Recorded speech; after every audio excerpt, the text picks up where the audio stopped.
Welcome to Democracy Now!, democracynow.org, the War and Peace Report. I'm Amy Goodman. As we bring you today the news headlines.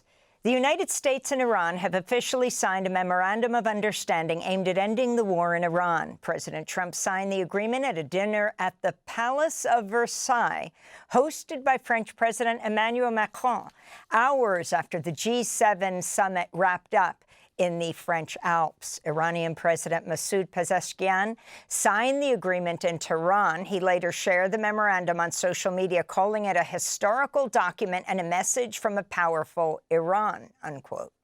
The 14-point agreement calls for an immediate end to fighting on all fronts, including Lebanon, the full resumption of maritime traffic through the Strait of Hormuz, the lifting of the U.S. blockade, the waiving of U.S. sanctions on Iran, the unfreezing of Iranian assets, and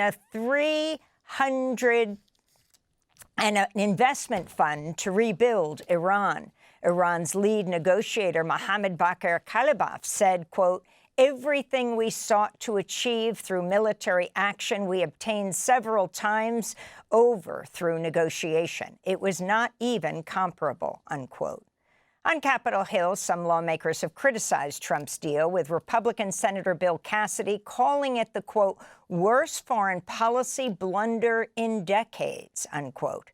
Meanwhile, President Trump signaled that no one will face consequences for the U.S. cruise missile strikes that killed more than 175 people at a girls' primary school in Manab on the first day of the U.S.-Israeli attacks on Iran last February. The vast majority of the victims were schoolgirls. If it was a fault, and as you know, that's under investigation, it's such a strange question to be asked at this state. Because you're talking about a long time ago, but nobody did that on purpose. Lebanon's national news agency reports an Israeli drone strike near the town of Qatar Tebnet has killed one person, seriously wounding another. A separate drone strike on Beit Yahun in southern Lebanon wounded 2 people. Israel's attacks came even though the U.S.-Iran ceasefire deal calls for an end to hostilities on all fronts, including Lebanon. Ukrainian drones have struck a massive oil refinery in Russia's capital region for the second time in a week, sending thick black smoke over Moscow, halting flights at Moscow's 4 airports. Elsewhere, Russian officials say one woman was injured as debris from downed Ukrainian drones fell on homes, cars, and a fitness center, as well as a large mall and an industrial site. Ukraine's attack came as Ukrainian President Volodymyr Zelensky met with President Trump and other heads of state at the G7 summit in France. In Gaza, at least 2 Palestinians were killed, another left wounded after Israel bombed the southern Gaza Strip. The attack targeted the Al Mawasi, a crowded tent camp that Israel had designated as a so-called humanitarian zone. The latest killings bring the number of deaths since Israel agreed to a U.S.-brokered so-called ceasefire with Hamas in October to more than 1,000 dead. Israel now occupies 64% of the Gaza Strip, far more than the 53% allowed under the October agreement. California Democratic Congressmember Rohana has become the first member of Congress to sign a pledge not to take money from pro-Israel lobbying groups. The peace pledge stands for Pledge to Enforce American Law, Counter Foreign Intelligence, Counter Foreign Influence, and End War Crimes. It was created by the group AIPAC Tracker, which tracks political spending by the American Israel Public Affairs Committee. It's pretty common sense. It means that we shouldn't be sending our tax dollar money for foreign wars overseas. We should be spending it here at home. And it says that we shouldn't be taking money from AIPAC or all of its affiliate PACs or bundled money from those organizations, and that we have to recognize the genocide that took place in Gaza.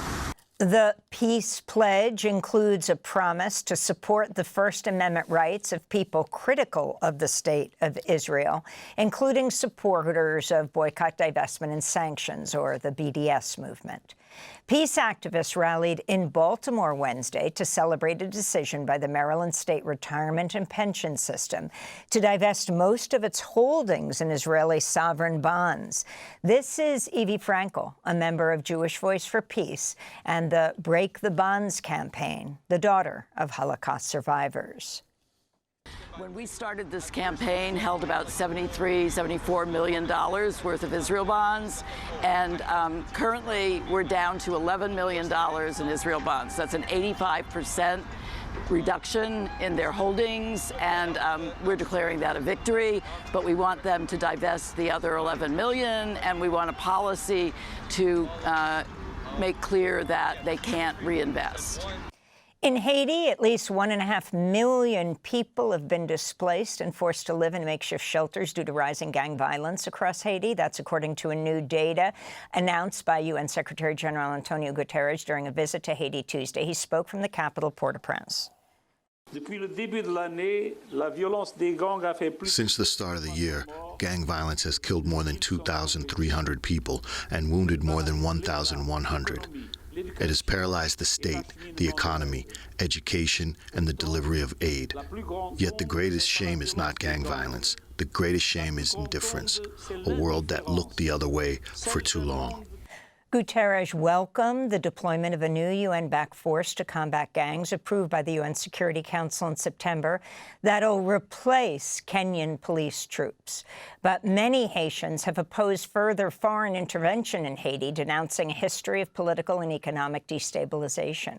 In related news, lawyers for Haitian immigrants are petitioning the U.S. Supreme Court to dismiss the Trump administration's efforts to end temporary protected status, TPS, for more than 300,000 Haitians living in the United States.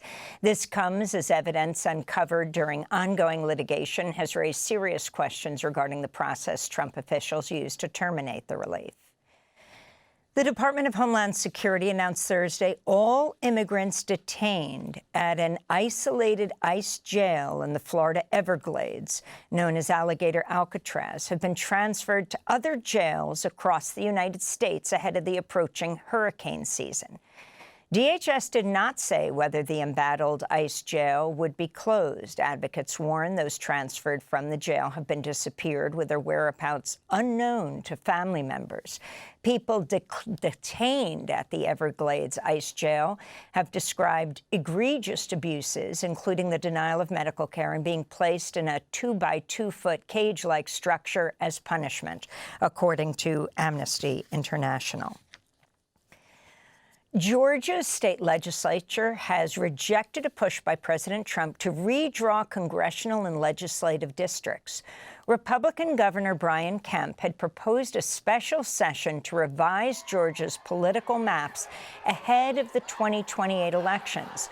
But on Wednesday, Republican lawmakers revolted, declaring there would be no vote on redistricting after protesters filled the state capitol, many of them chanting, "Black Voters Matter."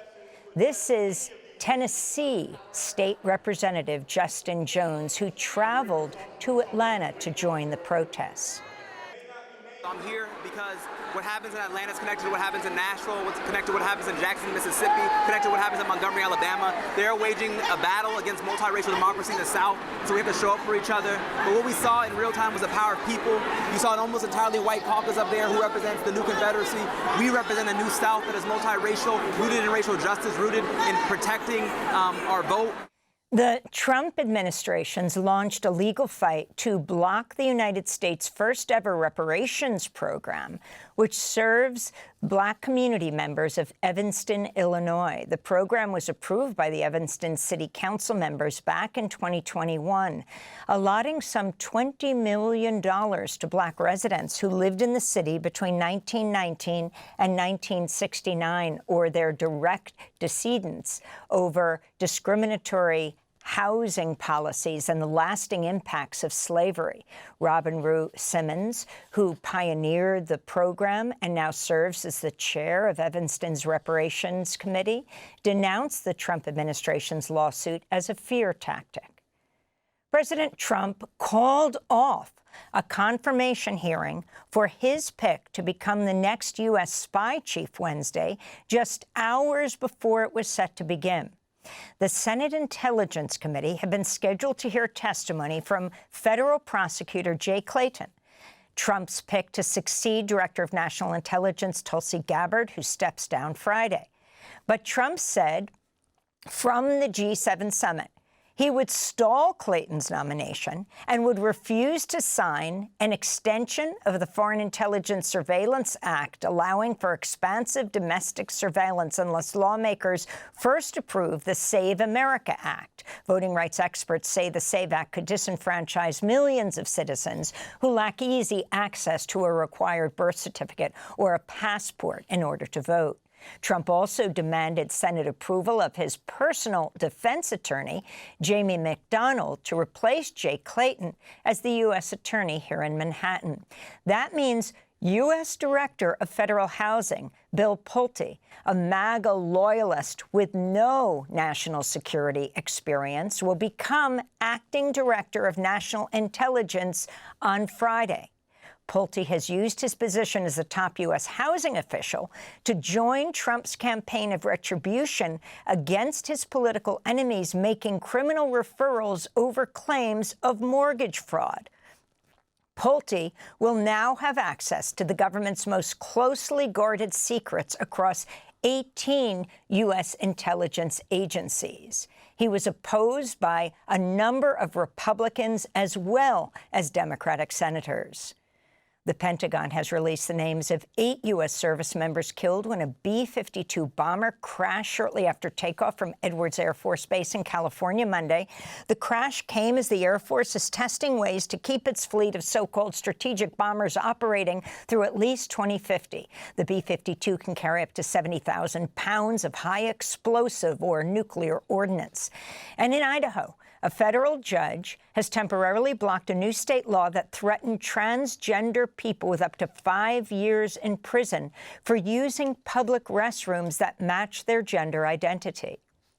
In related news, the Federal Trade Commission, joined by 4 states, Alaska, Iowa, Nebraska, and Texas, have sued the World Professional Association for Transgender Health. The lawsuit alleges the group made deceptive claims about gender-affirming care for minors. The group said in a statement the FTC is, quote, acting out of pure retaliation as part of the federal government's relentless and targeted campaign to undermine gender-affirming care. The FTC is not a medical provider and has no place interfering with the process of individualized medical decision-making, unquote. And those are some of the headlines. This is Democracy Now!, democracynow.org, the War and Peace Report. I'm Amy Goodman, back in New York, here with Nermeen Sheikh on this historic day as millions gather in Lower Manhattan for what's expected to be the largest parade in New York history. That's the New York Knicks Victory Parade. Hi, Nermeen. Hi, Amy, and welcome back to the studio in New York. Thanks for watching Democracy Now! On YouTube. Subscribe to the channel and turn on notifications to make sure you never miss a video. And for more of our audience-supported journalism, go to democracynow.org, where you can download our news app, sign up for our newsletter, subscribe to the daily podcast, and so much more.